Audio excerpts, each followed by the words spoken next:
آج ہم آئین کے اندر چھپے اس بلو پرنٹ کو تلاش کر رہے ہیں جو ہماری ہائی کورٹس کو بناتا ہے۔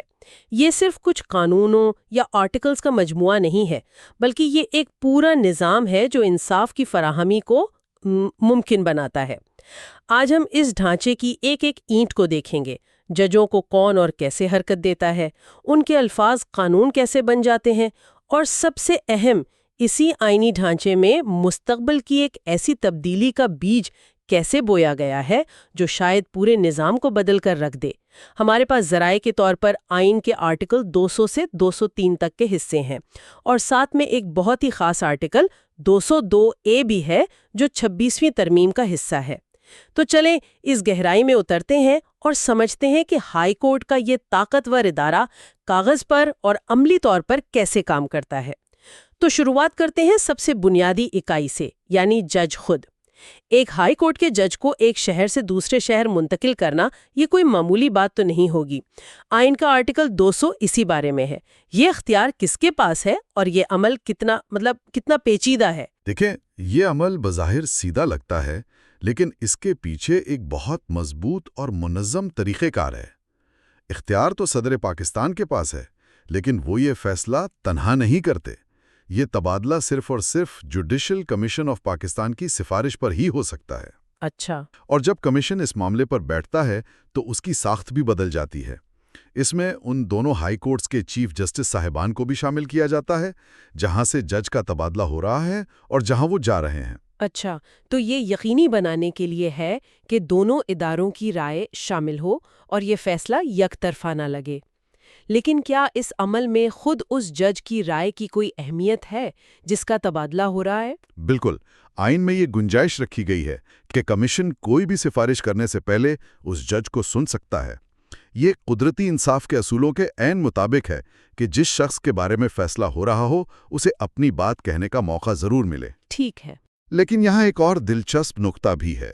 آئین کی ایک وضاحت میں لکھا ہے کہ جج کی تعریف میں چیف جسٹس شامل نہیں، لیکن قائم مقام چیف جسٹس شامل ہیں۔ یہ تھوڑا تکنیکی ہے لیکن اہم لگتا ہے۔ اس کا مطلب ہے کہ کسی بھی ہائی کورٹ کے مستقل چیف جسٹس کو اس طرح منتقل نہیں کیا جا سکتا، شاید ادارے کے استحکام کے لیے۔ بالکل درست۔ چیف جسٹس ادارے کا سربراہ ہوتا ہے اور ان کے تبادلے سے پورے ادارے کا انتظامی ڈھانچہ متاثر ہو سکتا ہے، اسی لیے انہیں اس عمل سے مستثنی رکھا گیا ہے۔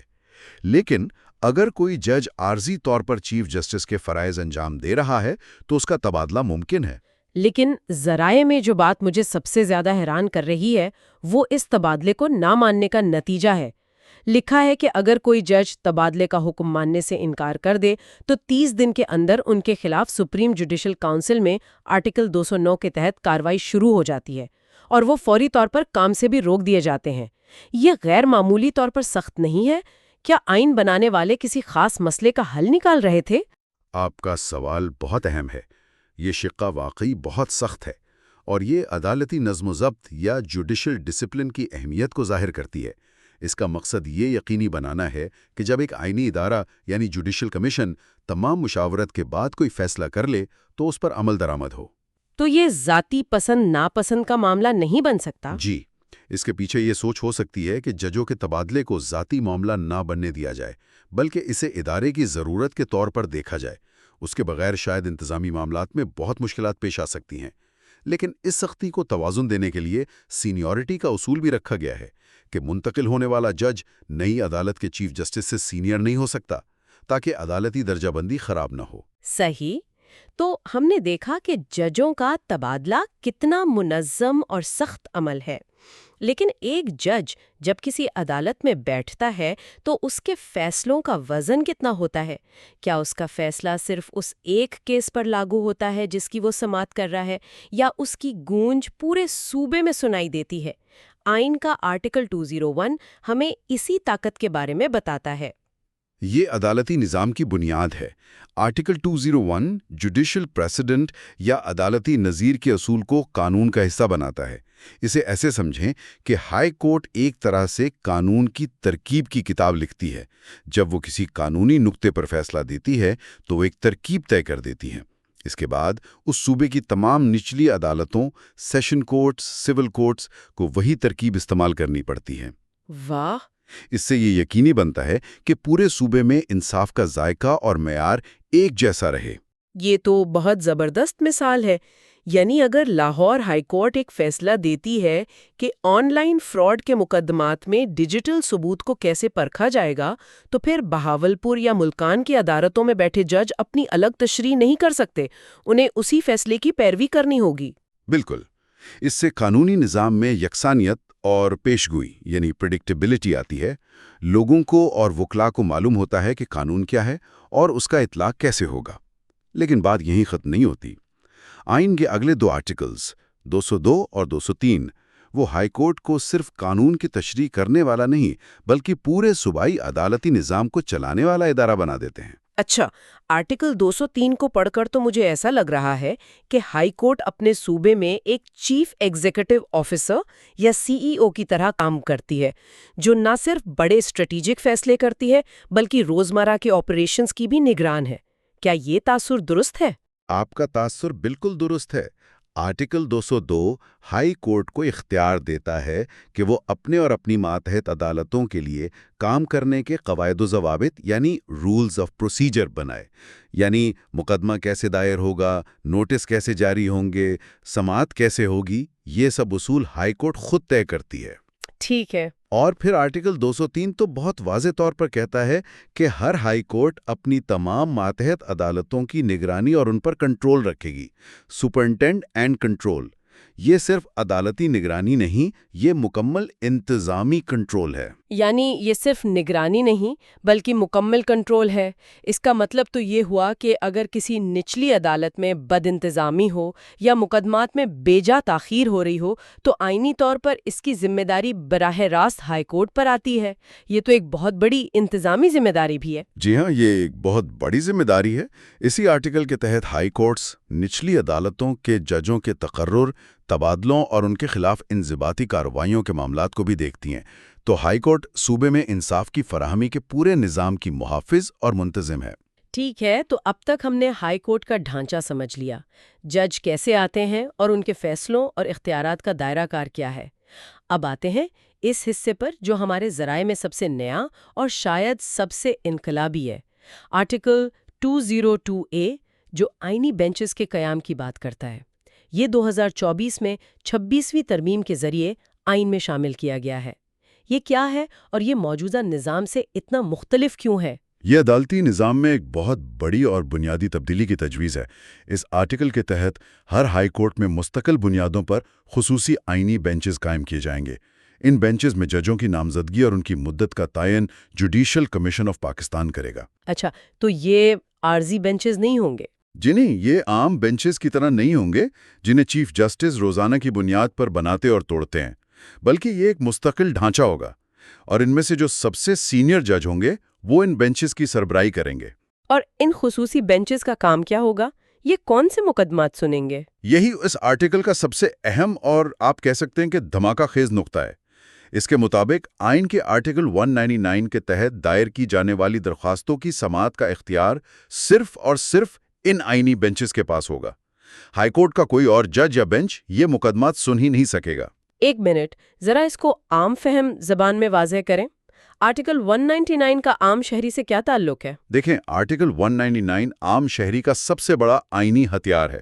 اگر حکومت کا کوئی بھی ادارہ آپ کے بنیادی حق کی خلاف ورزی کرے، مثلاً آپ کی زمین پر ناجائز قبضہ ہو، آپ کو غیر قانونی طور پر نوکری سے نکالا جائے، پولیس آپ کو بلا وجہ حراست میں رکھے، تو آپ اسی آرٹیکل کے تحت سیدھا ہائی کورٹ کا دروازہ کھٹکھٹا سکتے ہیں۔ یعنی ریٹ پٹیشنز؟ جی، عرف عام میں جنہیں ریٹ پٹیشنز کہا جاتا ہے، وہ اسی آرٹیکل کے تحت دائر ہوتی ہیں۔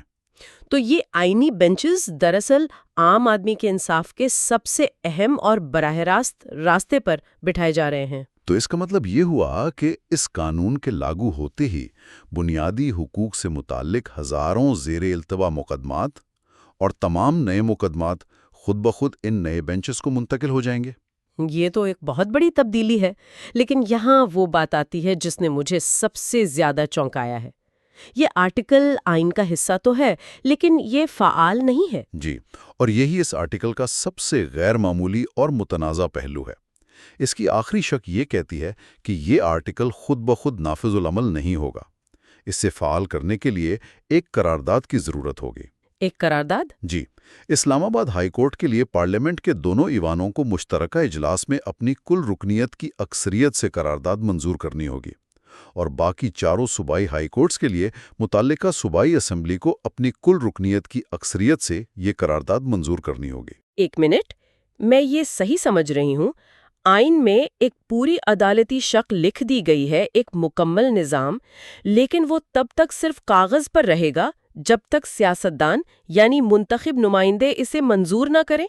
یہ تو ایسا ہے جیسے آپ ایک گاڑی بنا کر کھڑی کر دیں لیکن چابی کسی اور کو دے دیں۔ مجھے اس کی منطق سمجھ نہیں آ رہی۔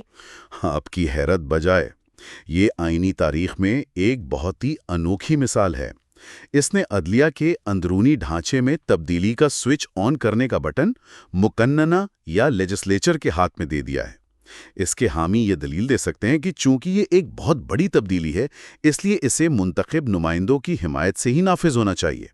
وہ کہہ سکتے ہیں کہ اس سے نظام میں ایک چیک اینڈ بیلنس آئے گا۔ لیکن اس کا دوسرا پہلو زیادہ تشویشناک نہیں؟ کیا اس سے عدلیہ کی آزادی پر کوئی سمجھوتا نہیں ہوتا؟ اب کسی بھی ہائی کورٹ میں یہ نظام تبھی آئے گا جب وہاں کی صوبائی حکومت چاہے گی۔ اگر حکومت کو لگے کہ یہ نئے بینچز اس کے لیے مشکلات پیدا کر سکتے ہیں تو وہ تو کبھی قرارداد منظور ہی نہیں کرے گی۔ اس طرح تو یہ عدالتی اصلاحات ایک سیاسی ہتھیار بن سکتی ہیں۔ یہ بالکل درست تجزیہ ہے۔ یہ شق عدلیہ اور مقننہ کے درمیان اختیارات کی تقسیم پر ایک بہت بڑا سوالیہ نشان کھڑا کرتی ہے۔ اس سے یہ صورتحال پیدا ہو سکتی ہے کہ ملک کی ایک ہائی کورٹ میں یہ نظام چل رہا ہو اور دوسری میں نہیں، صرف اس لیے کہ وہاں کی صوبائی اسمبلی نے اسے منظور نہیں کیا۔ اس سے پورے ملک میں بنیادی حقوق کے تحفظ کے طریقہ کار میں عدم یکسانیت پیدا ہو سکتی ہے، جو کہ بذات خود ایک آئینی مسئلہ بن سکتا ہے۔ تو آج کی اس گفتگو کو سمیٹتے ہیں۔ ہم نے ہائی کورٹ کے آئینی بلو پرنٹ کو دیکھا، ہم نے سمجھا کہ ججوں کے تبادلے کے پیچھے کتنا سخت اور منظم نظام موجود ہے۔ پھر ہم نے دیکھا کہ ہائی کورٹ کے فیصلوں کی طاقت ایک ترکیب کی کتاب کی طرح پورے صوبے کے لیے قانون کی حیثیت رکھتی ہے، اور وہ صرف فیصلے نہیں کرتی بلکہ پورے عدالتی نظام کی CEO بھی ہے۔ اور آخر میں ہم نے آئین میں چھپی ایک ایسی ممکنہ تبدیلی کو دیکھا جو عدالتی نظام کو یکسر بدل سکتی ہے، یعنی آئینی بینچز کا قیام۔ لیکن ہم نے یہ بھی دیکھا کہ یہ تبدیلی ایک شرط سے منسلک ہے، ایک ایسی شرط جو عدلیہ کے مستقبل کا ایک اہم فیصلہ مقننہ کے ہاتھ میں دیتی ہے۔ یہ ظاہر کرتا ہے کہ آئینی ڈھانچے میں ارتقاء سیدھا اور سادہ نہیں ہوتا، بلکہ یہ اکثر ریاستی اداروں کے درمیان اختیارات کی کشمکش کا آئینہ دار ہوتا ہے۔ اور آج کی گفتگو ہم اسی سوال پر ختم کرتے ہیں جس پر غور کیا جانا چاہیے۔ آرٹیکل 202A جو آئینی بینچز کا تصور پیش کرتا ہے، اسے فعال کرنے کا اختیار مقننہ کو کیوں دیا گیا ہے؟ کیا یہ پارلیمانی بالادستی کو مضبوط کرنے کی ایک کوشش ہے یا عدلیہ کی آزادی پر ایک قدغن؟ اور اس سے عدلیہ اور مقننہ کے درمیان اختیارات کی تقسیم پر طویل مدتی اثرات کیا ہو سکتے ہیں جب عدالتی ڈھانچے میں ایک بنیادی تبدیلی کا فیصلہ خالصتاً قانون سازوں کے سیاسی حساب کتاب پر منحصر ہو؟ You are watching Legal Gupshup and GK with MD, your source for legal, historical, and breaking news. Don't forget to like, subscribe, and share for more informative content.